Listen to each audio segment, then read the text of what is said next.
જી. એટલે લેવલની વાત કરીએ તો ડેફિનેટલી જે ગૌરાંગ સરે કીધું છે એ પ્રમાણે જ હું જઈશ. અત્યારે નો ડાઉટ સવારે મોર્નિંગમાં નિફ્ટી 24,250 પાસે ટ્રેડ કરતી હતી, અત્યારે 1% નીચે છે, પણ ગભરાવાની કોઈ જરૂર નથી. આજે વોલેટિલિટી છે એ રહેવાની જ છે જ્યાં સુધી આજે ઈરાન ઇઝરાયલ યુએસનું જે કોન્ફ્લિક્ટ છે સેટલ ડાઉન નથી થતું. અને આજે ઇન્ડિયા વિક્સ 9% ઉપર છે, 20.50 લેવલ પર ટ્રેડ કરે છે. વ્યૂ અત્યારે આ લેવલ પર જોવા જઈએ તો 24,000 લેવલ છે, અને 24,000 જો લેવલ બ્રેક કરે છે તો પાછું તમને નીચે 23,600 સુધીના પણ લેવલ જોવા મળી શકે. નાવ આ સિચ્યુએશનમાં લેવલ ખાલી ને ખાલી કહેવા પૂરતા જ છે એ એક્સેપ્ટ કરવામાં મને કોઈ સંકોચ નથી, બિંગ એ ટેકનિકલ એનાલિસિસ, કેમ કે આ વોલેટિલિટીમાં દરેકે દરેક લેવલ બ્રેક થવાના જ છે.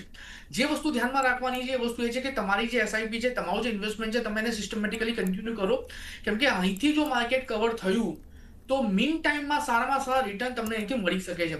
સો વ્યૂ અત્યારે લેવલ વાઇઝ તો એ જ છે, 24,000 બ્રેક કરશે તો 23,600, અને ઉપલા લેવલ પર જોવા જઈએ તો 24,300 ઉપર સસ્ટેન થાય તો 24,600 સુધીના લેવલ તમને જોવા મળી શકે છે.